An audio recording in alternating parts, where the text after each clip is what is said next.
Now, fair Hippolyta, I wooed thee with my sword and won thy love doing these injuries.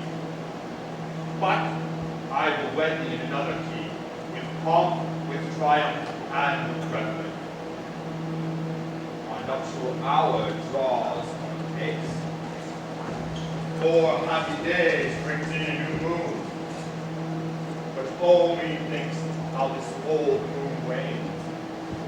Lingers my desires like a step nymph poured out, long withering out like a transgress. 4 days will quickly steep themselves in nights. 4 nights will quickly dream away the time. And then the moon, like to a silver bow new bent in heaven, shall behold the night of our solemnities.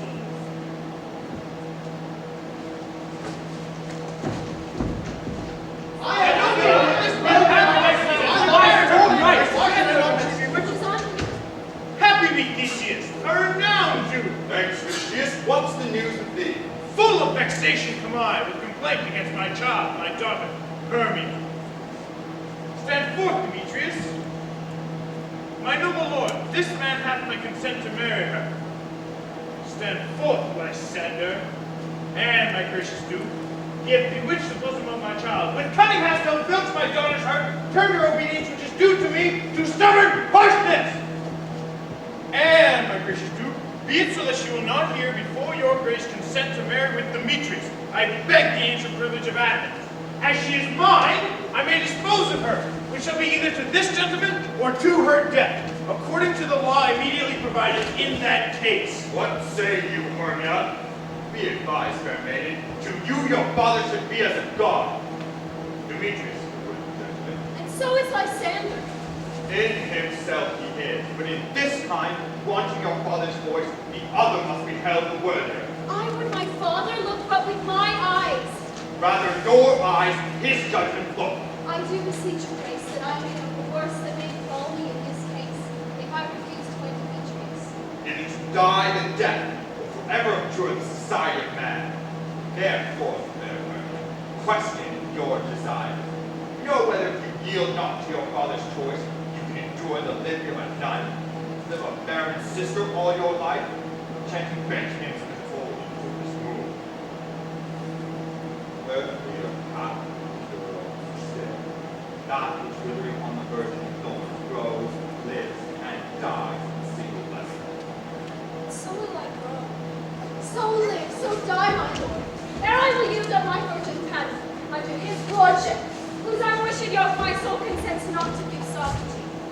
Take time to pause, and by the next new moon, seeming day betwixt my love and me, upon that day, either prepare to die for disobedience to our father's will, or else wed Demetrius. To land, sweet Hermia, and Lysander, yield thy praise title to my certain right. You have her father's love, Demetrius. Let me have Hermia's.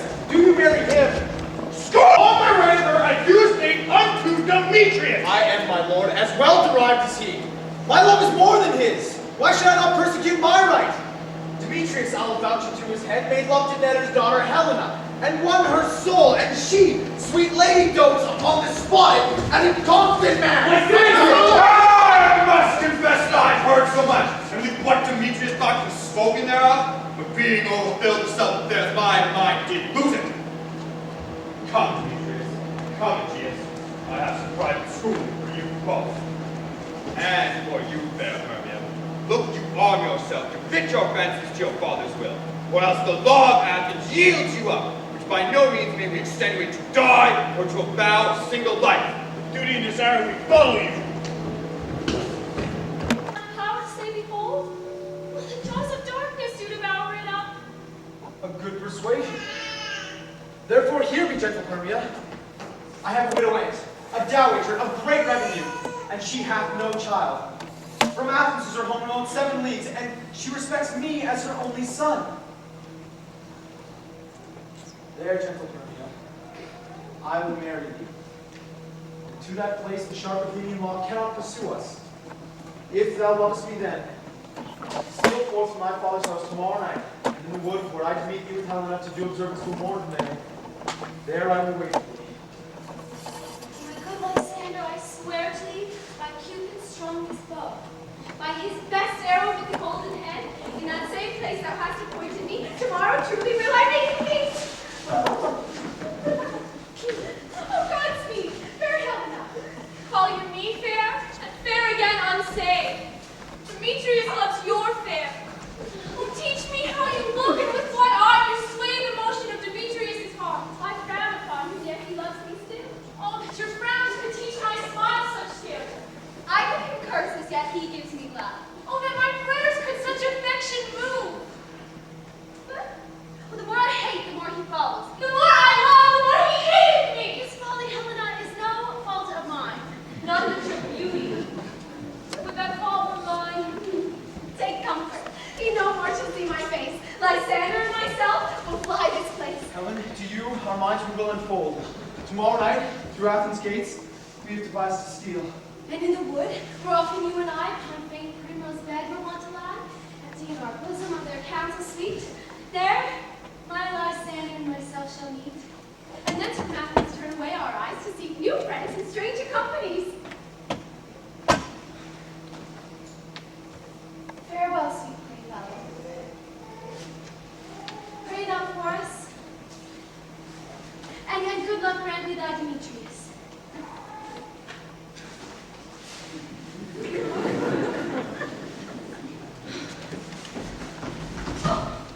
Keep word, Lysander, we must starve our sight from lovers' food tomorrow deep midnight. I will, my Hermia.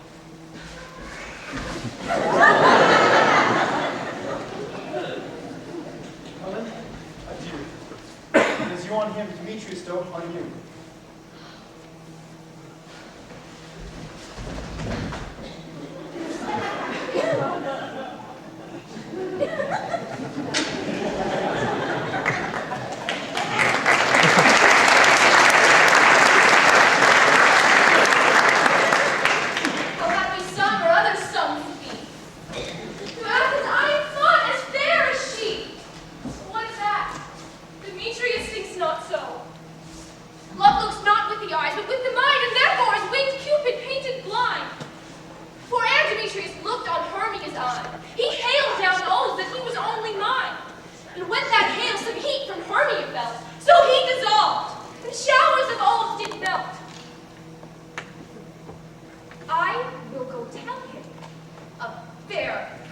flight? Then to the wood will he tomorrow night pursue her, and for this intelligence if I have thanks, it is a dear expense. But herein mean I to enrich my pain, to have his sight thither and back again.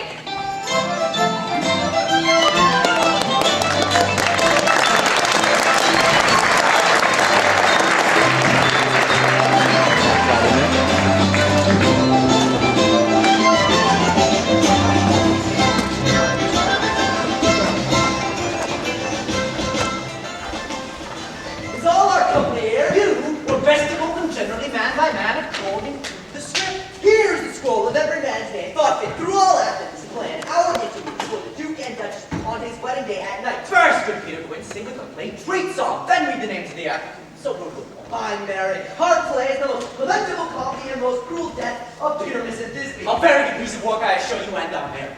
Now, Quince, call forth your actors by the scroll. Masters, spread yourselves! Nick Bottom the Weaver! Ready! Name what part and for and proceed. You, Nick Bottom, are sit down for Pyramus. Love. That will ask some true tears in the performance. If I do it, let the audience look in their eyes. I will soft. I will condole to some better.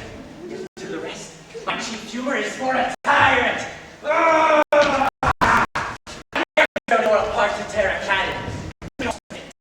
The raging rocks and shivering shocks shall break the locks of prison gates, and Phoebus' car shall shine from far, and make go the fool.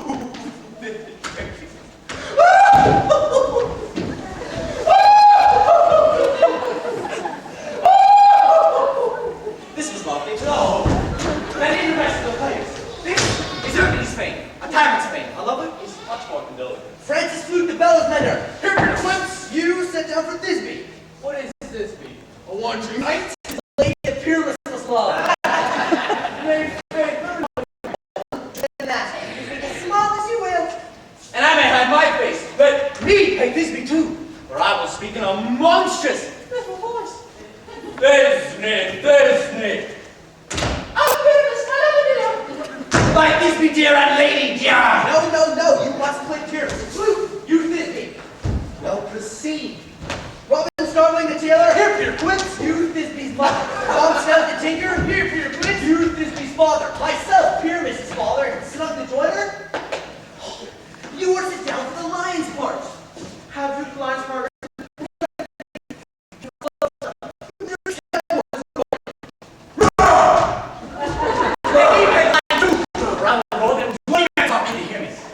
So loud that the Duke will say, let him roar again. Let him roar again!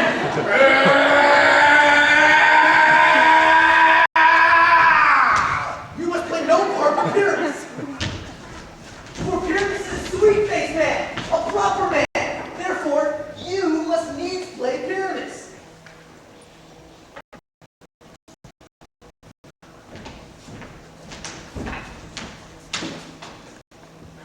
Well, I will undertake it. I am to request part and to entreat you and to desire to call you apart on tomorrow night. For there we will meet a mile out of town by moonlight. For if you meet in town, I will drop build property such as our place see fit. I pray you, fail me not. We will meet, and there we will rehearse most obscenely and courageously. Take pains. Be perfect. Adieu. At the Duke's Oak we meet. Enough. Or cut strings.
adulterer elves, come here. Anon.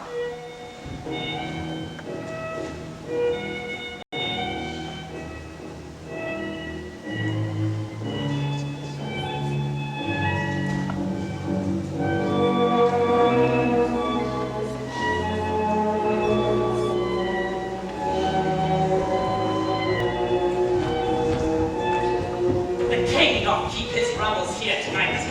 Take heed the queen come not within his sight, for Oberon is passing fell and wrath, because that she is her attendant hath. A lovely boy stolen from an Indian king. She never had so sweet a changeling, and jealous Oberon would have the child, night of his train to trace the forest wild. But she, perforce, withholds the loved boy, crowns him with flowers and makes him all her joy. What a good fellow! Thou speakest right. I am that merry wanderer of the night.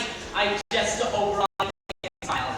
When I a fat and bean-fed horse beguile, nay, in likeliness of a filly foal, and sometimes lurk I in a gossip's bowl, in very likeness of a roasted crab.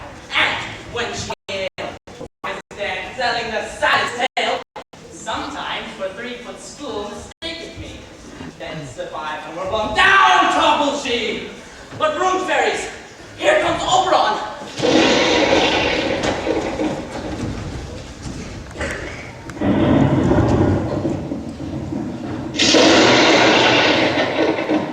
Ill met by moonlight. What? Jealous Oberon? Fairies, skip hence. I have forsworn his bed and company. Charade, rash wanton. Am not I thy lord? Then I must be thy lady. Why art thou here? Come from the farthest steep of India. But that forsooth the bouncing Amazon, your buskined mistress and warrior love, to Theseus must be wed. And you've come to give their bed joy and prosperity. How canst thou thus? For shame, Titania. That's at my credit with Hippolyta, knowing I know thy love to Theseus. These are the forgeries of jealousy. And never, since the midsummer spring, met we on hill, in dale, forest or mead, to dance our ringlets to the whistling winds. But with thy brawls thou hast disturbed ours. For the winds, piping to us in vain, as in revenge, have sucked up from the sea contagious fogs. And the moon, the governess of floods, pale in her anger, washes all the air that rheumatic diseases do abound.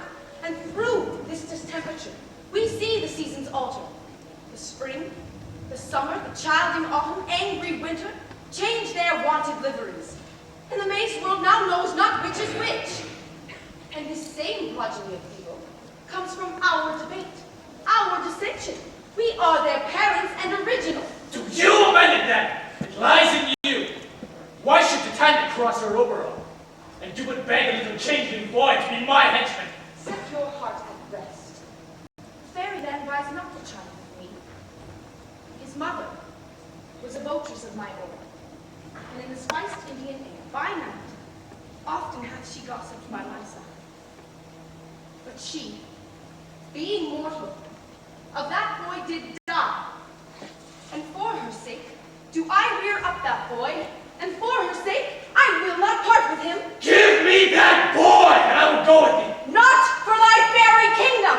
Fairies, away! I shall die downright if longer I stay. Well, go thy way. Thou shalt not from this grove till I torment thee for this injury.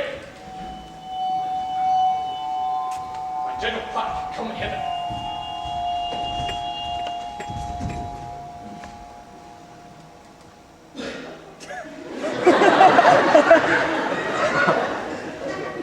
Thou rememberest little western flower? I remember. Before milk white, now purple with love's wound. And maidens call it love and islands. Fetch me that flower, the herb I showed thee once. Juice of this on sleeping eyelids lay will make all man, all woman madly dote on the next live creature that it sees. Fetch me this flower, and be thou here again ere the Leviathan can swim a league.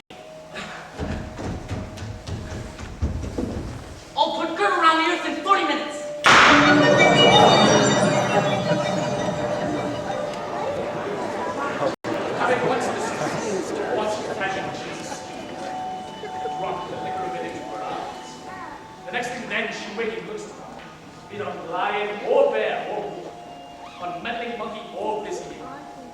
She shall pursue it and so will love. And ere I take this charm from off her sight, as I can do it with another her, I'll make her render up her page to me. Demetrius! Go with me. I am invisible. I will overhear their converse. I love thee not! Therefore pursue me not! Where is thy sand and fair Hermia? Thou toldst me they were stolen unto this wood. Hence get thee gone and follow me no more.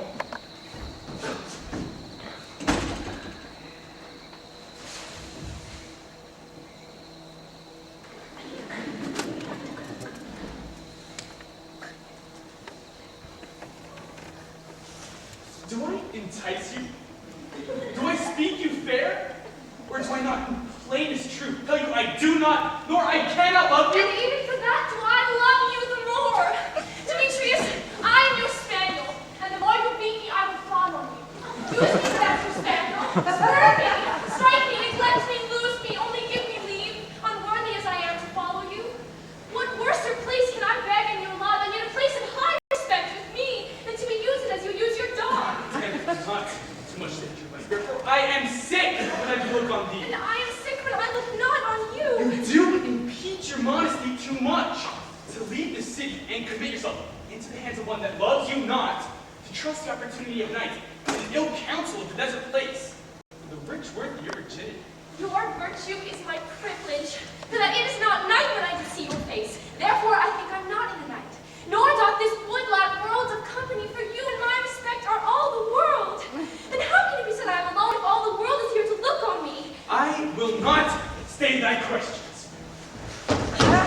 Let me go! Or, thou stay this, do not think that I shall do thee mischief in the wood! Fie, Demetrius! Your wrongs do set a scandal on my sex. We cannot fight for love as men may do. We should be wooed, and we're not made to woo. I'll hide me in the bricks, and leave thee to the mercy of all beasts! I'll follow me, make a heaven of hell, to die upon the hand I love so well.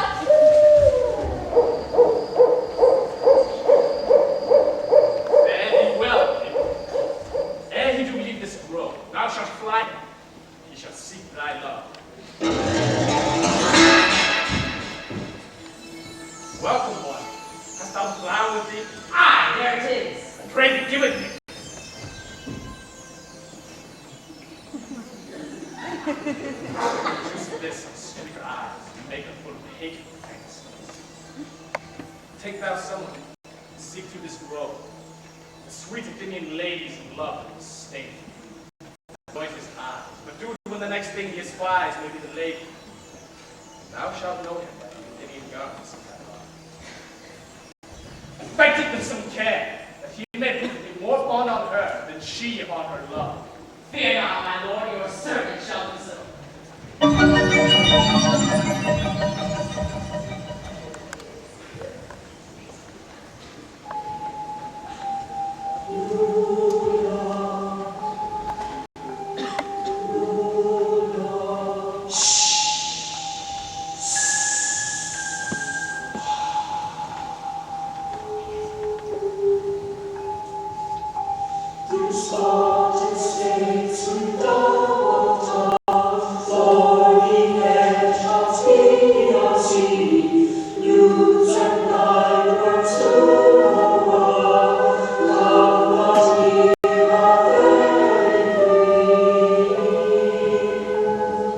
Yeah.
do it for thy true love. Love and language for his. Be it lynx or cat or bear, hard or crisp hair. Thy eye that shall appear when thou wakest this night. Wake, some vile thing is near.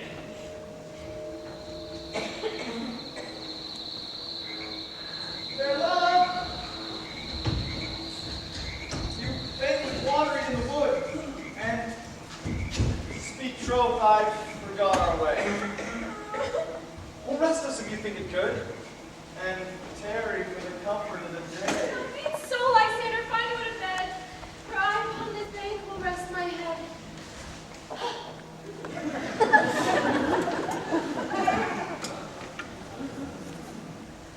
One turf shall serve as a pillow for us both. One hearth, one bed, two bosoms, and one trove. No! Nay, good Lysander. For my sake, my dear, lie further off, yet do not lie so near.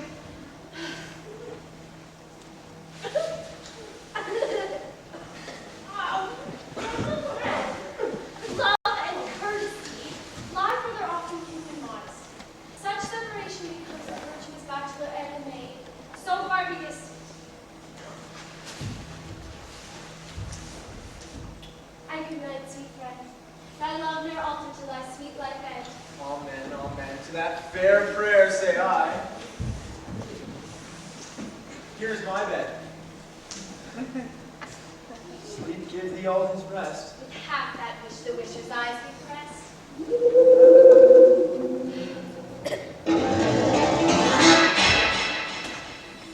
Who is here?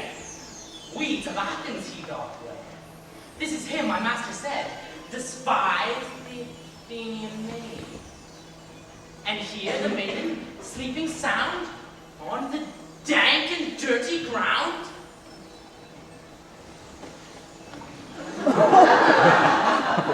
Pretty soul. She durst not lie near this lack love, this kill courtesy, churl. Upon his eyes I throw all the power this charm doth hold.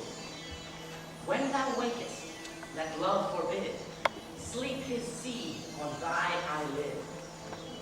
So awake when I am gone, for I must now to Oberon.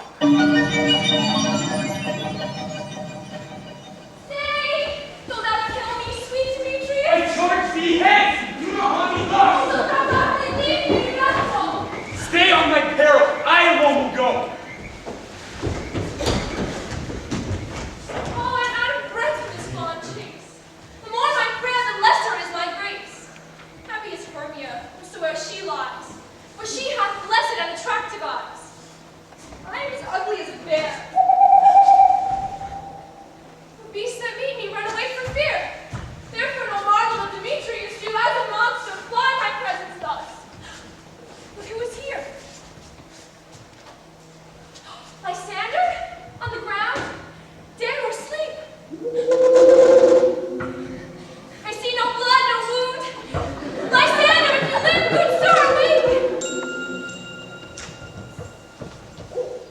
And run through fire I won't thy sweet sake. Transparent Helena, nature shows art, and through thy bosom makes me see thy heart. Where's Demetrius? Oh, how fit a word, such a vile name would perish on my Do soul. not say so, Lysander, say not so. What though he love your Hermia, yet Hermia still loves you, then be content. Content with Hermia? No, I do repent. The tedious minutes with her I have spent. Not Hermia, but Helena Hogmother. Who would not change a raven for a dove? Wherefore was I to this keen mockery born? When at your hands did I deserve this scorn? Is it not enough, young man, that I did never, no, nor never can deserve a sweet look from Demetrius' eye? Yet you must flout my insufficiency? Good troth do me wrong, good sooth you do, in such disdainful manner me to woo. But fare you well. Perforce I must confess, I thought you, Lord, of more true gentleness. Oh, that a lady of one man refuse should have another, therefore be of you. She sees not Hermia. Hermia, sleep thou there, and never mayest come Lysander near. And with all my power address your love and might to honor Helen and to be her knight.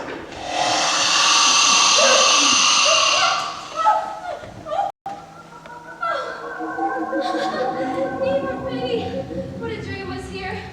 Lysander, look how I quake with fear. Methought a serpent at my heartway, and you sat smiling at his cruel threat. Lysander? What? Removed? Lysander? Lord? What? Out of hearing God, no sound, no word. Alack, where are you? Speak, and if you hear me, speak of all loves. I swoon almost with fear. No? Well, then I will perceive that you are not nigh. Neither death nor you I find immediately. Lysander! Lysander! Here's a marvelous convenient place for our rehearsal. Peter! Wait, what sayest thou, bully bottom? There are things in this comedy of Pyramus and Thisbe that will never please. First, Pyramus must draw a sword to kill himself, which the ladies cannot abide. How answer you that? I believe we must leave the killing out when all is done. Not no wit. I have advice to make all well. Write me a prologue, and let the prologue seem to say that we will do no harm with our swords, and that Pyramus is not killed indeed. And for the more better assurance, tell them that I, Pyramus, am not Pyramus, but Bottom the Weaver. This will put one of fear. We will have such a prologue. What? Will the ladies not be afeard of the lion? I fear it. I promise you. God shield us! A lion among the ladies is the most dreadful.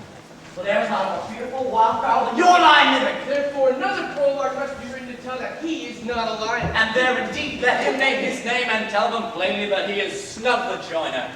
Well, it shall be so. But there's two hard things. That is to bring moonlight into a chamber. For you know, Pyramus and Thisbe meet by moonlight. Aye, or someone must else come with a bush of thorn and a lantern and represented the figure of moonshine. Then there's another thing.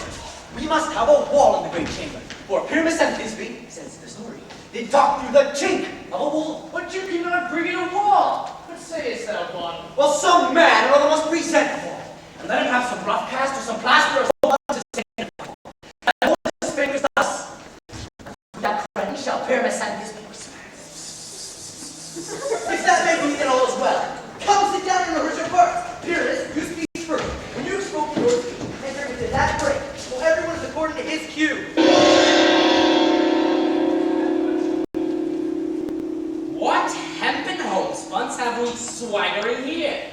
So near the cradle of the fairy queen. What? A play toward? Albeit not an act or two, perhaps, if I see cause.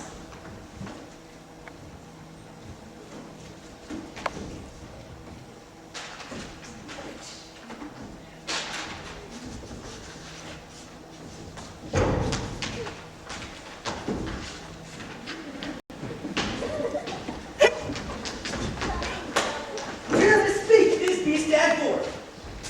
Thisbe, thy flowers of odious savor sweet. Odious? Odorous! Odorous! Savor sweet. So hath thy breath, my dearest Thisbe dear.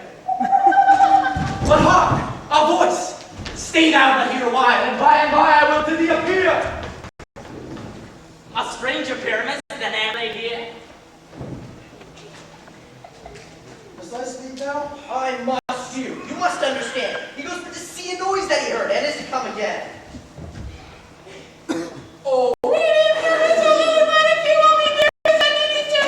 9 is too bad. Why, you must not say that yet. That you answer to Pyramus. You speak all your part at once. Cues it all. Pyramus, enter. Your cue is never tire.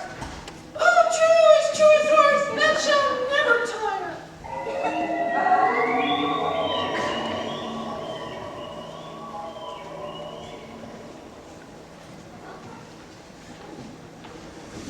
If I were fair, Thisbe, I were only thine. Oh, monstrous! Oh, strange! We are haunted!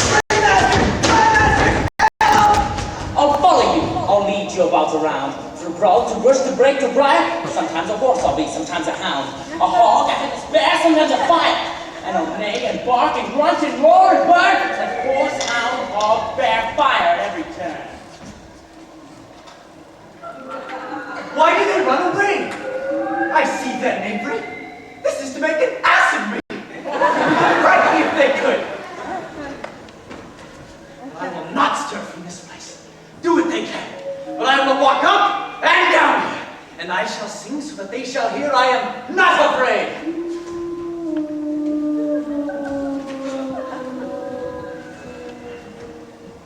The usual cock, so black of hue, with the rich tawny bill, the throstle with his note so true, the wren with the little quill. What angel wakes me from my flowery bed? The filch, the sparrow, and the lark, the plain song, the goose, whose note full many a man doth bark, and dares not answer nay. For indeed, who would set his wit to so foolish a bird? Who would give a bird the lie, though he cries cuckoo? Never so? I pray thee, gentle mortal, sing again. My ear is much enamored with thy note. So is my eye enthralled with thy shape. Thy virtues force to move me from the first view. To say, to swear I love thee! Oh! Methinks, mistress, you should have little reason for that. And yet, to say the truth, reason and love keep little company together nowadays.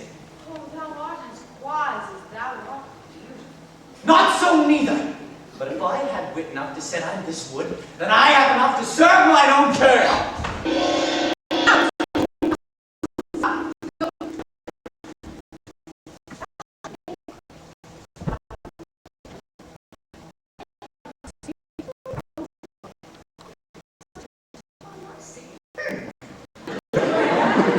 And I do love thee. Therefore, go with me. I'll give thee fairies to attend on thee, and they shall fetch thee jewels from the deep, while thou on pressed flowers dost sleep. Peas blossom, cobweb, moth, and mustard seed. Wait, no. Be kind and courteous to this gentleman. Feed him apricots and dewberries, with purple grapes, green figs, and mulberries. The honeysuckle, steal from the honeybees, and for night tapers, crocodiles and thighs, and like the spirit of my love to bed into her eyes, and pluck the wings from painted butterflies to fan the moonbeams from his sleeping eyes. Nod to him, elves, and do him courtesy. Hail, mortal! Hail! I cry your worship's mercy hardly. I beseech your worship's name, Cobweb. I shall desire you more acquaintance, good Master Cobweb. If I cut my finger, I shall make bold with you. Peas blossom. Good Master Peas Blossom, I shall desire you more acquaintance too. Your name, I beseech you, sir.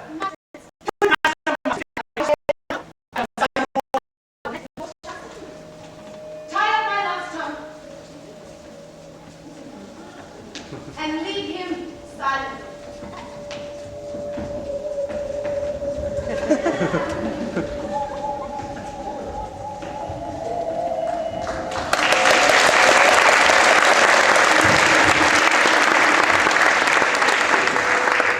Well, now, mistress, what that rule about this haunted grove?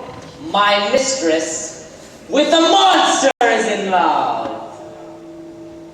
This falls out better than I could divide.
till truly even for my sake, durst thou seen him being awake, and hast thou slain him in his sleep?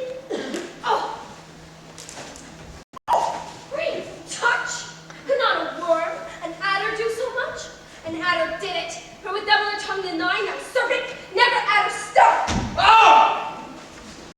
You spend your passion on the misprized move. I am not guilty of Lysander's blood. Or is he dead, for I can tell? Oh, I pray thee, tell me then that he is well.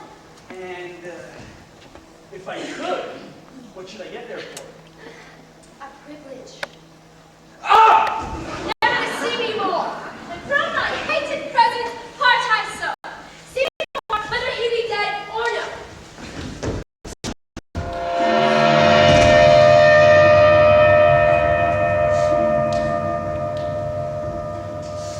What hast thou done? Thou hast mistaken quite and laid the lessons on the true side. Of thy misprison must perforce ensue some true love turned on false turned true. Above the wood goes swifter than the wind, and the Helen of Athens wilt thou find. By some illusion seest thou bring her here. I'll charm her eyes again she do appear. I go alone. Look how I go. Sooner than an arrow from a Tartar's bow.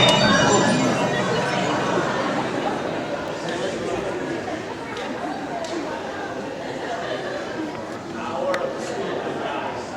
Hit, shoot to my tree. Sing, the apple of this eye. When thy love thou doth spy, and her shine as glorious as Venus in the sky. When thou wakest, she be by, beg for remedy. Captain of our fairy band, Helena is here at hand, and the youth mistook by me, pleading for a lover's feast. Shall we their fond pageant see? Lord, what fools these mortals be! Stand aside. The noise they make caused Demetrius to awake.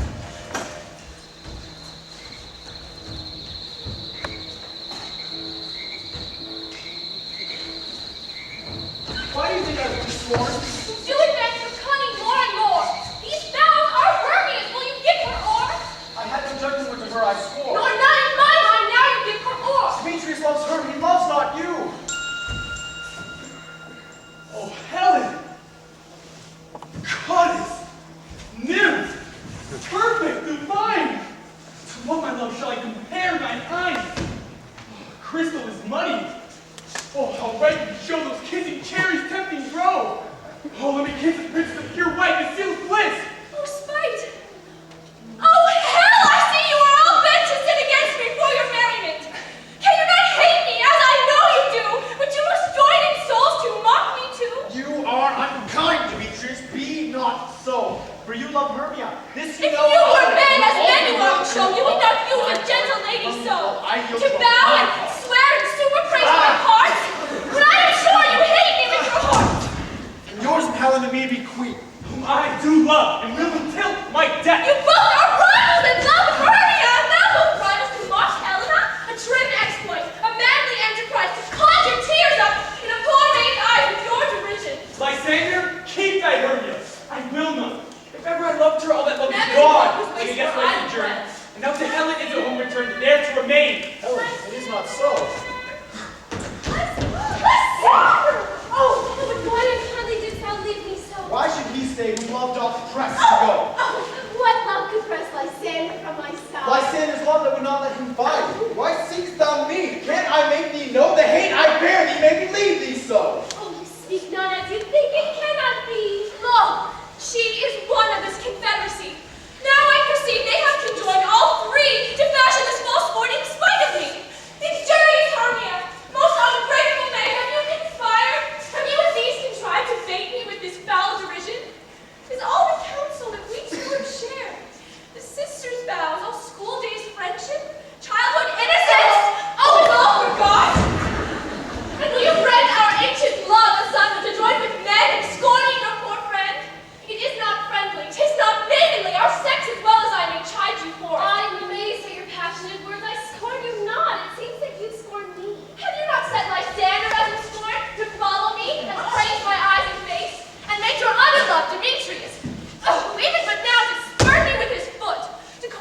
modest, nymph, divine, rare, precious, celestial. Wherefore speaks he this to her he hates? And wherefore doth Lysander deny your love so rich within his soul, and tender me forsooth affection, but by your consent, by your setting on? I understand not what you mean by this. I do. Persever, counterfeit sad looks, make mouths upon me when I turn my back, wink each another, hold the sweet jest up. If you have any pity, grace, or manners, you would not make me such an argument. But fare you well. 'Tis partly my own fault, which death or absence soon shall render. Stay there, Helena, you might. She cannot entreat, I can tell. Fair Helena, I love thee. By my life I do. I swear I love thee more than he can do. Oh, you don't say so. Withdraw and prove it to. Lysander, where to tend all this? Away, you Ethiop! Shake off, thou cat! Thou bird! Vile thing, let loose, or I will shake thee from me like a serpent! Why hast thou grown so rude? What change is this so we love? Thy love! Out, old potion, O hated medicine, hence! Do you not jest? Yes, stupid, so do you. Demetrius, I will keep my word with thee. I'll not trust thy word. What, should I strike her, harm her, kill her dead? Although I hate her, I'll not harm her so. What? Can you do me more wrong than hate? Hate me? Wherefore? No, I hardly harm on you, Lysander. I am as fair as I was erewhile, and since night you loved me, and since night you left me. I buy my life, and never did desire to see thee more. Therefore be out of hope, of doubt, of question. 'Tis no jest. Be certain nothing is truer, that I do hate thee and love Helena! You shelter! You canker blossom! You think of love! Fine, I think! Have you no modesty? No touch of truthfulness? No maiden shame? Oh! What, you care and pity you, my gentleman, nice and so fine! Fine, you puppy, you! Puppy! What so? Right, that's what goes today. Now I see that she has made the Pharisee now a statue. She has arched her height with a personage, a tall personage, her height pursuit. She has prevailed. Now you've grown so high in his esteem because I am so wonderful and so loud. How low am I? And I'm painted made for. Speak! How low am I? I am not yet so low but that my nails can reach unto thine eye. I pray you, I know you mock me, let it not strike me. I was never cursed. I know you did all the truishness. I'm a right hand to my cowards. Let it not strike me. And perhaps even think you something lower than myself that I can match. Lower! Hark again. Gentle Hermia, do not be so bitter with me. I evermore did love you, Hermia, did ever keep your counsels, never wronged you. Save that, for love unto Demetrius, I told him of your stealth into his foot. He followed you, for love I followed him. But he hath chid me hence and threatened me to strike me, spurn me, nay, to kill me too. So now will you let me quiet go? To Athens will I bear my folly back and follow you no further. Let me go, you see how simple and how fond I am. Why, get you gone. Who is it here that hears you? A foolish heart I leave here behind. What? With Lysander? With Demetrius! Oh, and she is angry. She is keen and shrewd. She was a vixen when she went to school, and though she be but little, she is fierce. Oh, little and careful. Nothing but low and little. Why do you suffer her to love me thus? Let me come to her. You business? Not dressed, maid? You thief! You acorn! Now she holds me not. Now follow, if thou darest, to try this right of thine or mine is both in Helena! Follow? Nay, I'll go with the cheek, by down! You, mistress, all this coil is long on you. Nay, go not back. I will not trust you I. No longer stay in your cursed company. Your hands and mine are quicker for a fray. My legs no longer know to run away. Oh, I am amazed and know not what to say.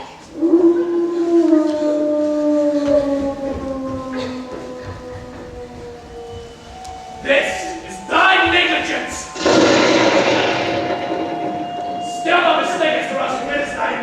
willfully. Believe me, King of Shadows, I was done. Oh, that is holy pray! Stay fair, Helen. Oh, I know, dear, but you must join it. Oh, Helen! Evermore that I love you.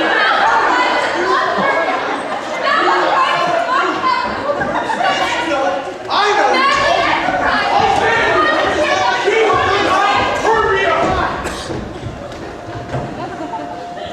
These lovers in place to fight, I, therefore, brother, no cast the night. Till o'er their brows their counterfeiting sleep, with leaden legs and fatty wings that creep. Then crush the serpent in Lysander's eyes, whose liquor hath the virtuous drop. Take from thence all air from his might, and make his eyeballs roll with one sight. Whilst I this affair I can implore, unto my queen and beg her Indian lord. And then I will her charmed eyes ease, from monsters weep, and all things shall be peace. Haste! Make no delay! You may have this business yet ere day! Up and down, I believe. Up and down. I am feeling the town. Goblin! Up and down. Here comes one. The villain is lighter heeled than I. Followed fast. Faster did he fly. Here I am in dark, uneven way. Here I will rest.